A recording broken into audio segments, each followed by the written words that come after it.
Welcome guys, to part 4 of this tutorial series. In this video, we will make a sliding settings menu for the game. If you haven't seen the previous parts, I would recommend checking the playlist, link in the description. So you should have this game seen. So let's add a margin container and name it settings screen.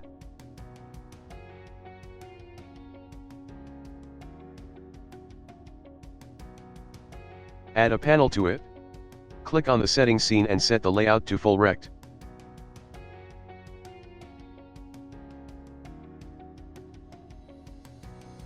Click on the panel and in custom style, add an empty style box flat and set the color to 333b4f.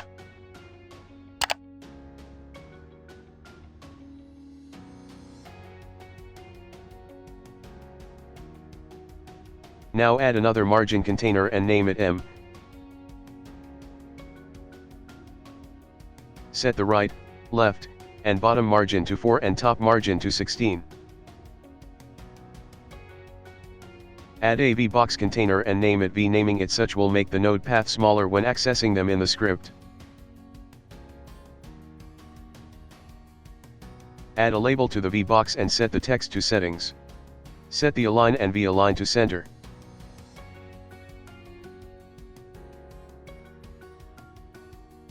In the custom font, drag and drop the 32 size Godot font.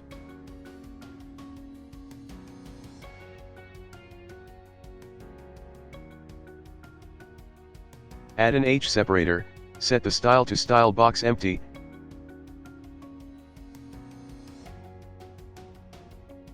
and separation to 64.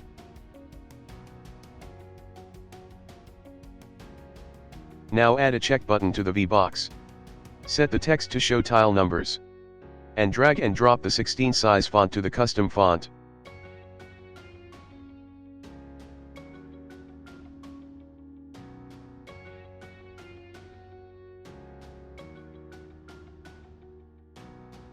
Add another H separator and again set the style to style box empty and the separation to 16.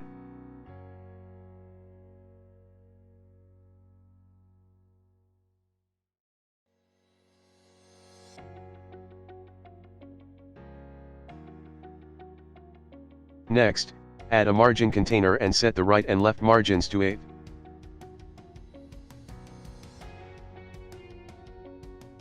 As a child of margin container, add a grid container and set the columns to 4. Add a label and rename it to size title, set the text to board size, in the custom font drag and drop the 16 size font.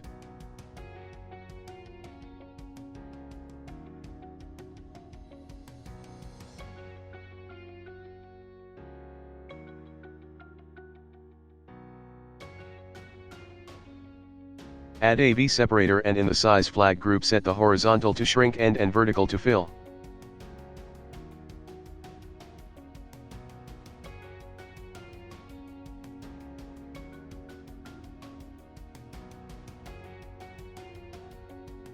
Add an H slider and another label.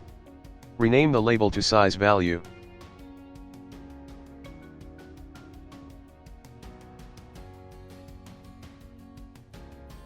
Again put the 16 size font on it.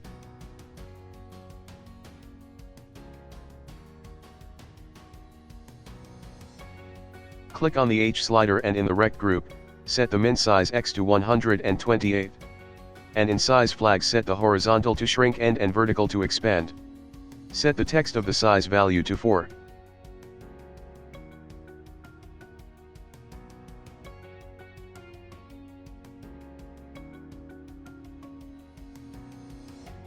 In the H slider set the min value to 3 and max to 7.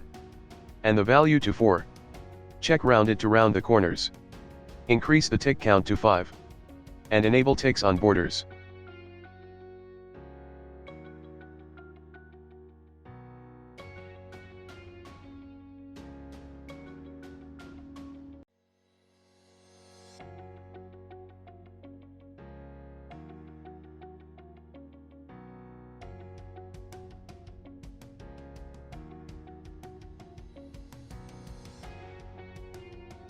Click on the V separator and in size flag, set in horizontal also enable the expand option. Rename the margin container to M, grid container to G, and V separator to VS.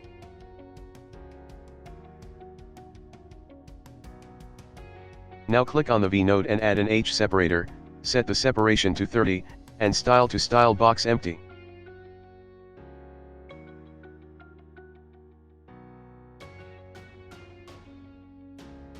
Add a button and rename to file button, set the text to choose background image.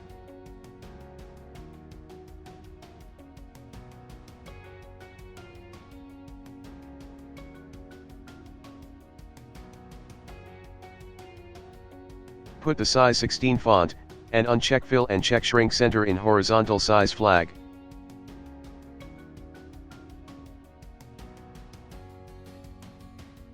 Copy and paste the H separator after the button. Add another button and set the text to back, font to 16, flag to shrink center.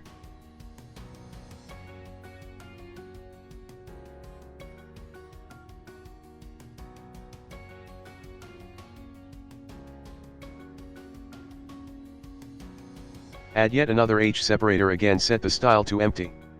And finally, add a label.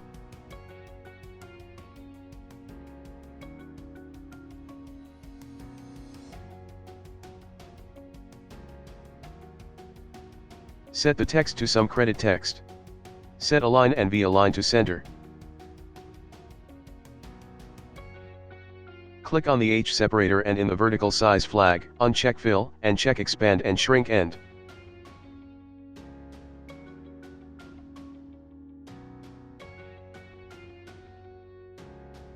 Click on the check button and enable press since our board has numbers by default.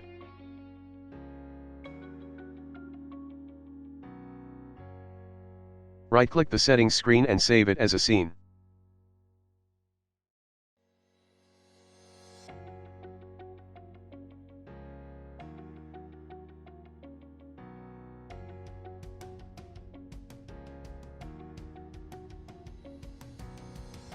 Time for scripts. In the game script, let's add some code to handle the settings screen too.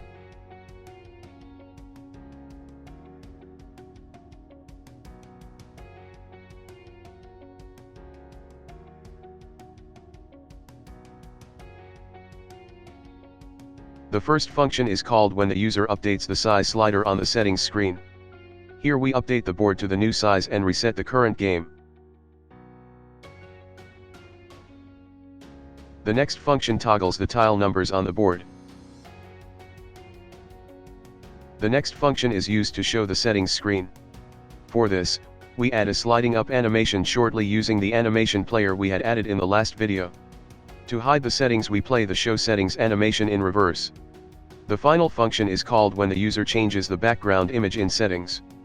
Here we update the board's background texture. So let's make the slide up animation. Click on the animation player. In the new tab at the bottom, click on animation and new, set the name to show settings. Now click on the settings screen and in the rect group, click the key icon near the position value.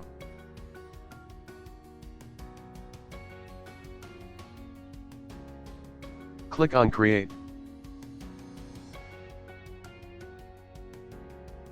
Select the keyframe made and click on duplicate, then move the playhead a little forward and again right-click and duplicate.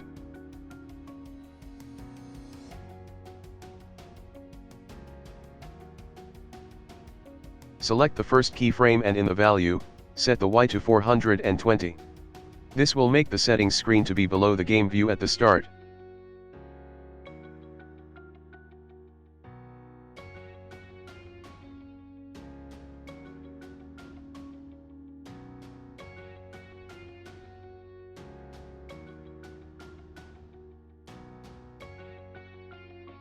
Select both keyframes and click on the upside down V, and click on cubic.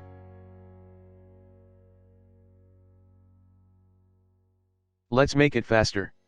Set the end time to 0.2 seconds. And move the second keyframe to the end point.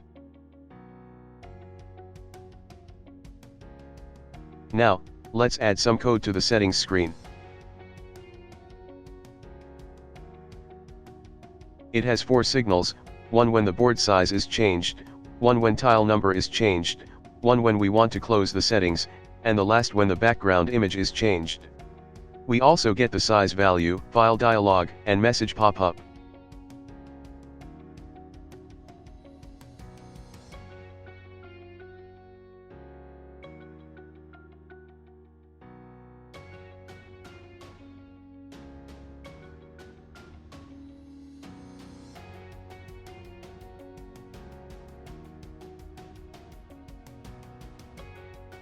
We haven't made the file dialog, so let's do that now. Add a file dialog node under the M node. Let's make the message pop-up too. Make a new scene, then add a window dialog. Add a label and a button.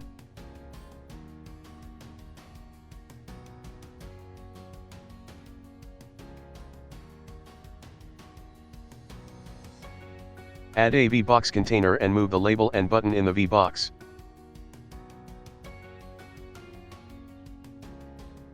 Click the eye icon near window dialog. In the rect group, set the min size to 280 by 100. In the size flags, check only expand and shrink center for both vertical and horizontal. Click on the VBox container and set the layout to full rect. Click on the label and set the text to some placeholder text. We will change it in the script. Click on the button and set the text to close. Rename it to close pop-up button.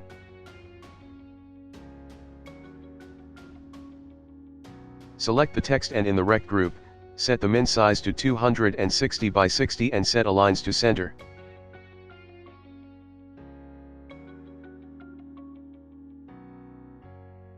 Click on the window dialog and set the position to 28 in X and 160 in Y.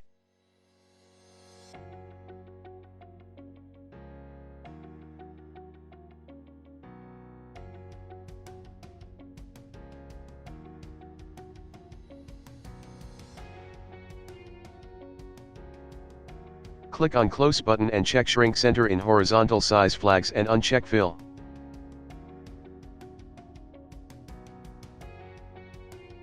Click on window dialog and set the title to some placeholder. Attach a script to the window dialog and save it in the scenes under UI folder.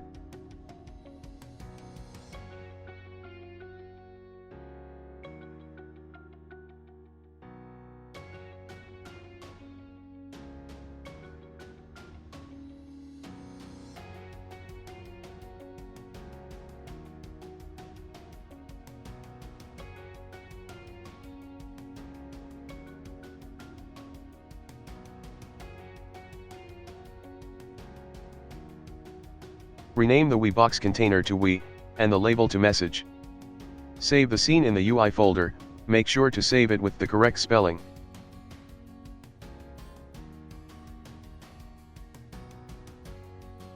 The function setup set the title and message text of the pop-up to the given text, so we can either show an error pop-up or a success pop-up.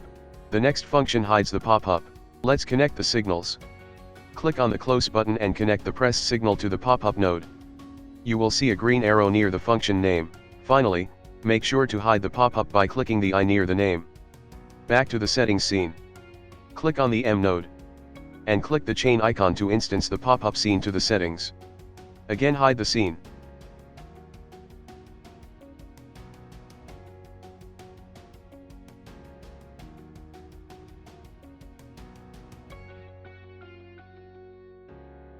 The first function is run when the slider value changes. It sets the size value to the value of the slider and emits the signal board size update. The toggled function is run when the user toggles the show number in settings. Here it emits the signal show numbers update. The next function is called when the back button is pressed. It emits the signal hide settings. The next function opens the file dialog so the user can open an image file. The next function is run once the user has selected an image. Here we get the path to the image and we try to load the image. If there is an error, we show the error pop-up. Otherwise, we show a success pop-up. We also emit the signal background update. We need to configure the file dialog, so click on it, and in the mode set it to open file. Set the access to file system. Increase the filter size to 4. And add star.png, star.bmp, star.jpg and star.jpeg. These will be the allowed image formats.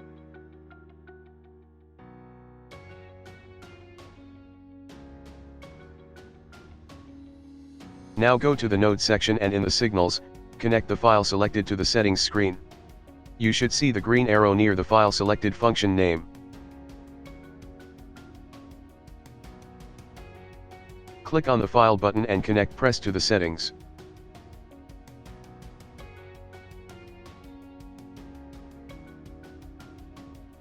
Rename the second button to Back button and also connect the Press signal to Settings button.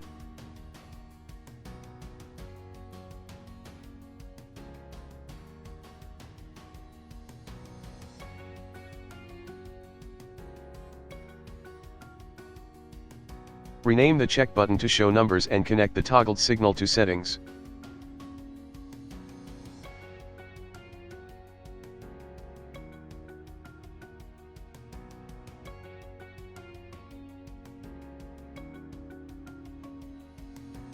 Rename the H slider to Size slider and connect the value change to Settings screen.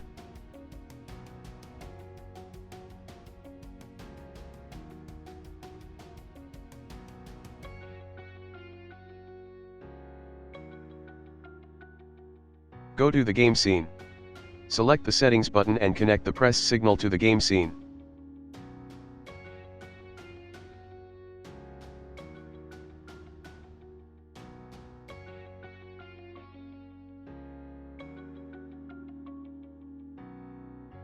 Then click on the Settings node and connect the 4 signals all to the game node.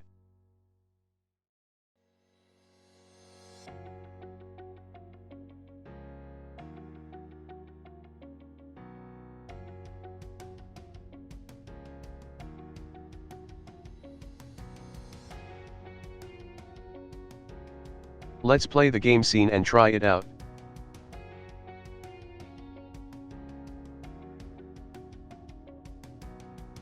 The settings screen slides up nicely and the check button and slider works too.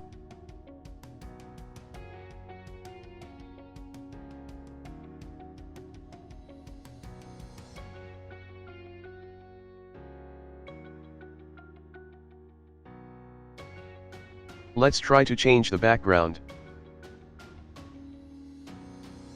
LOL, typo.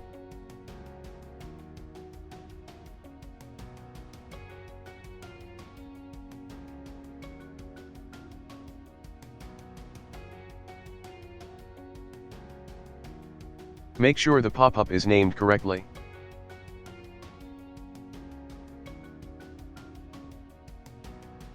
Run the game again.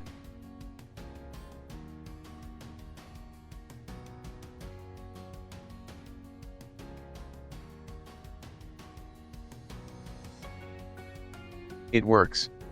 But the pop-up message overflows, so let's fix that. In the message of the pop-up, set the auto wrap to true.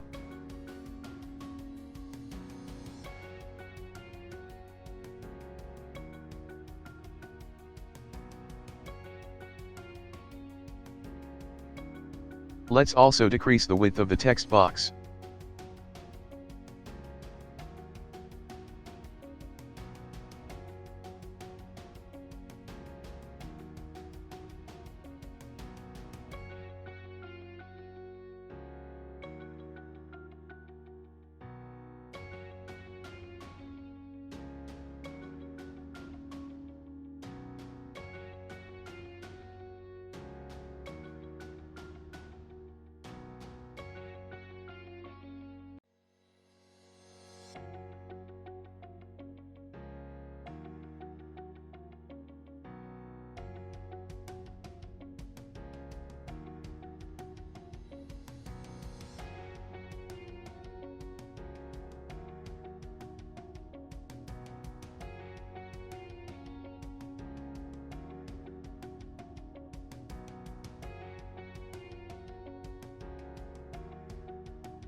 To fix that white line in the settings. To do that, select the VS node and set the style to style box empty.